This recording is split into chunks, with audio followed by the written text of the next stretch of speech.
अस्सलाम वालेकुम। मेरा नाम रबिया साजिद है और मैं वेलकम करती हूँ अपने यूट्यूब चैनल पे, that is psychological world of Rabia. हमने न्यूरो डेवलपमेंटल डिसऑर्डर्स की सीरीज़ स्टार्ट की थी जिसमें हमने इंटेलेक्चुअल डिसेबिलिटी पढ़ी, that is related to IQ.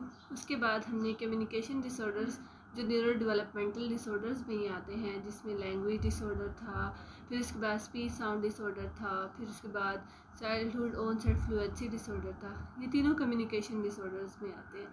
और क्या था लैंग्वेज डिसऑर्डर में कि रिसेप्टिव एंड एक्सप्रेसिव लैंग्वेज दोनों में कोई ना कोई इम्पेयरमेंट थी या किसी एक में थी। अगर हम स्पीच साउंड डिसऑर्डर की बात करें तो उसमें कोई साउंड की इशू था कि एक प्रॉपर साउंड प्रोड्यूस नहीं कर पा रहा चाइल्ड। उसके बाद अगर हम बात करें चाइल्डहुड ऑनसेट फ्लुएंसी डिसऑर्डर में क्या था कि डिस्टर्बेंस थी फ्लो ऑफ स्पीच में या फिर टाइम ऑफ स्पीच में। लेकिन आज जो हमारा जो डिसऑर्डर है that is social pragmatic communication disorder.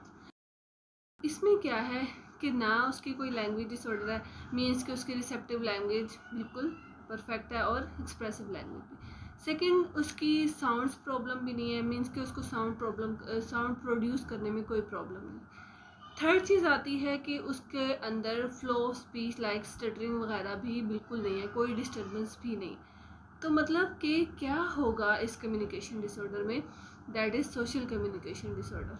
तो सोशल कम्युनिकेशन डिसऑर्डर से थोड़ा बहुत आप लोगों को आइडिया हो रहा होगा कि सोशल कम्युनिकेशन डिसऑर्डर कि सोशली उसको कम्युनिकेट करते हुए दूसरों के साथ उसको मुश्किल पेश आती होगी। आप बिल्कुल सही समझे हैं, दैट इज़ कि उसको difficulty to communicate with other, how to talk with other, like उसको इस चीज़ का नहीं पता कि एक क्या मैनर्स होते हैं, क्या अप्रोप्रिएट मैनर कह सकते हैं कि कौन सा अप्रोप्रिएट मैनर है कि जिसके थ्रू वो दूसरों से कम्युनिकेट करे।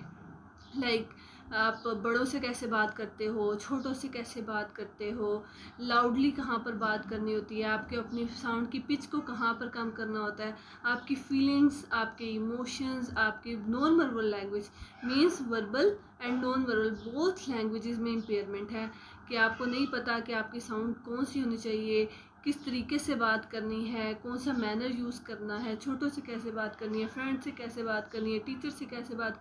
मीन्स के हर एरिया में आपको पता है कि जब आप बात करते हो डिफरेंटली, फ्रेंड्स के साथ हो रही होती है बात तो आप बहुत कैजुअली बात करते हो, इनफॉर्मल होते हो आप लोग, या फिर बिल्कुल गॉसिप्स वगैरह होती है, एक फॉर्मल लैंग्वेज होती है, या फिर एक रिस्पेक्टफुल मैनर होता है, कौन सा गेस्चर शो करना है, इसमें भी उनको डिफ़िकल्टी आती है। मीन्स के उसको non verbal and non verbal languages both में इम्पेयरमेंट है, लाइक उनको अप्रोप्रिएट मैनर जो है वो प्रेजेंट नहीं है उनमें। फिर दूसरी चीज़ gossips, formal and informal language कौन सी होती है, आई कांटेक्ट कहाँ करना है, गॉसिप्स कहाँ करनी है, कहाँ पर आई कांटेक्ट मेंटेन नहीं करना, कहाँ पर जो है आपको रिस्पोंड करना है, कहाँ पर इस अपने टॉपिक पे रहना है, कहाँ पर आपको दूसरों से कहना है कि लाइक आप मुझे यहाँ से आपकी बात क्लियरली समझ नहीं आई, आप दोबारा रिपीट कर दें। मीन्स ये सारे जो एरियाज़ हैं, मीन्स कि जो हम सोशली इंटरेक्ट करते हैं that is very very important. तो इसमें जो है फॉल्ट होता है या डिस्टर्बेंस होती है, इम्पेयरमेंट होती है। डायग्नोस्टिक क्राइटेरिया की तरफ आते हैं, दैट इज़ के उसको परसिस्टेंट डिफ़िकल्टी होती है verbal social use of verbal and non verbal language या कम्युनिकेशन कहेंगे हम इसको, because that is related to communication. तो इसको कम्युनिकेशन कहाँ पर सोशल पर्पसेस जहाँ जहाँ पर आते हैं आपके कि उसको नहीं पता कि उसने कहाँ पर कौन सी बात करनी है, शेयर कैसे करनी है अपनी बात, कैसे अपनी जो अपना व्यू है, पॉइंट ऑफ व्यू, वो कैसे दूसरों तक पहुंचाना है। उसके बाद अगर हम दूसरी चीज़ देखें तो उसको इम्पेयरमेंट आती है कि लाइक उसको नहीं पता कि अब जैसे मैंने आपको इंट्रोडक्शन में बताया इसके कि इसको बड़ों से कैसे बात करनी, छोटों से कैसे बात करनी, क्लासरूम में कैसे बात करनी है, प्लेग्राउंड में कैसे बात करनी है, किसी फैमिली फंक्शन में कैसे बात करनी है। मीन्स हर एरिया में जो है डिफ़िकल्टी, परसिस्टेंट डिफ़िकल्टी जो है चाइल्ड जो है वो या भी कोई पर्सन है वो फेस कर रहा होता है। उसके अलावा अगर बात करूँ तो उसके मीन्स के स्टोरी टेलिंग वगैरह जो है, उनको कन्वर्सेशन कैसे करनी है अपनी एक कोई पर्सन जो है अपनी स्टोरी सुना रहा है, तो अगर आपको समझ नहीं है तो ऑब्वियसली एक नॉर्मल पर्सन क्या कहता है कि आप यहाँ से रिपीट कर दें क्या चीज़ है आगे, मुझे समझ नहीं आई यहाँ से, या फिर आप दोबारा से ये चीज़ रिपीट कर दें, या फिर मैं यहाँ से ऐड करता हूँ कि स्टोरी में क्या मीन्स कि इनको स्टोरी बताना अपनी एक पूरे एक फ़्लो में, मीन्स टूटे फूटे लफ्ज़ों में या 2-3 लफ्ज़ों में। जैसे आपको किसी आपने भी देखा होगा, कोई आपकी एक फ्रेंड होगी या कोई ऐसा जिसे कहो कि बताओ इस ड्रामे में क्या हुआ, इस स्टोरी बताओ इसमें क्या हुआ, तो वो क्या करेगा 2-3 लफ्ज़ों में ना वो पूरी स्टोरी बता देता है, और आपको इंटरेस्ट भी डेवलप नहीं होता कि यार ये क्या बता रहे, कोई थोड़ा बहुत तो फ्लो लाओ, थोड़ी चीज़ें तो लाओ ताकि हमें उस चीज़ की समझ अच्छे से आ सके। मीन्स कोई स्टोरी टेलिंग में, कन्वर्सेशन में, एक फ़्लो में जो है इनको बात करने में बहुत ज़्यादा डिस्टर्बेंस फीलिंग आती है या प्रॉब्लम होती है।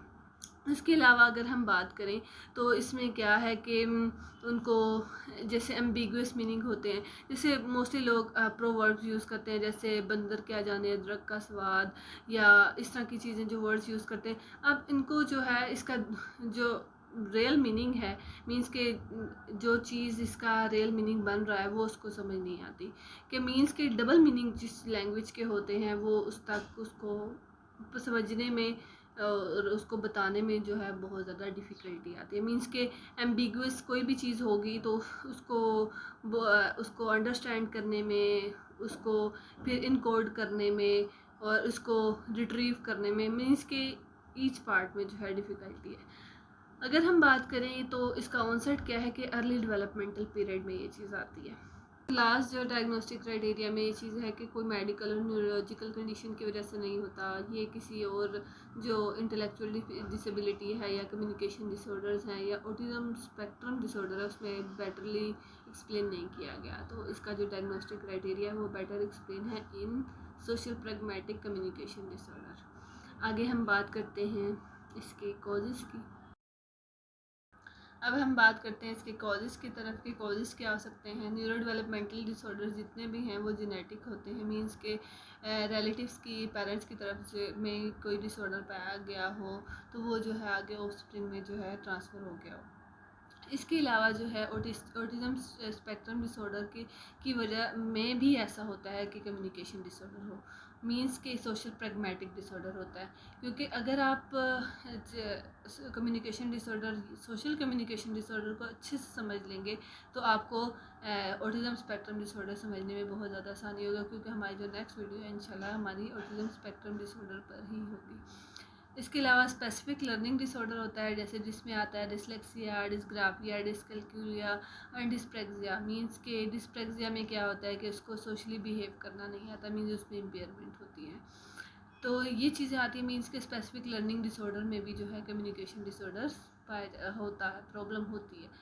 आगे हम इसकी बात करते हैं ट्रीटमेंट की तरफ। तो इसमें फैमिली, साइकोलॉजिस्ट, स्पेशल एजुकेटर, इसकी टीचर, इसके क्लासरूम के फ्रेंड्स वगैरह, क्लासरूम फेलोज़ और उसके अलावा फ्रेंड्स जो हैं ये सारे इन्वॉल्व होंगे तो ये बच्चा जो है जल्दी, या बच्चा या जो भी बड़ा हो चुका है तो उसमें जो है उसको इम्प्रूव करने में ज़्यादा जल्दी, लेकिन ये सारे लोगों का पार्टिसिपेट करना बहुत ज़्यादा ज़रूरी होता है।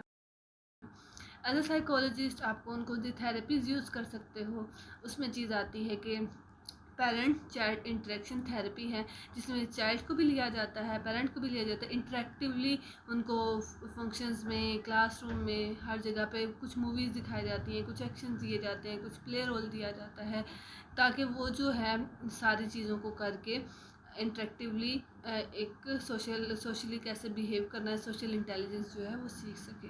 इसके अलावा अगर हम बात करें तो वो पेरेंट्स मैनेजमेंट ट्रेनिंग करवाई जाती है, जिसमें पेरेंट्स को ला कर उनको सिखाई जाती है डिफरेंट टेक्निक्स, डिफरेंट चीज़ें बताई जाती हैं, जिसके थ्रू जो है वो चाइल्ड के अंदर इम्प्रूवमेंट आती है। अगर चाइल्ड इतना है कि लाइक उसको समझ आ सकती है चीज़ों की, तो उसके ऊपर हम CBT भी अप्लाई कर सकते हैं कि लाइक उसको डिफरेंट मूवीज़ वगैरह या चीज़ें दिखा कर उसको बताया जाता है, देखो यहाँ पर ऐसे बिहेव कर रहा है बच्चा, यहाँ ये कर रहा है, यहाँ पर मैं आपसे ऐसे बात कर रही हूँ, यहाँ पर मैं ऐसे बात कर रहा हूँ।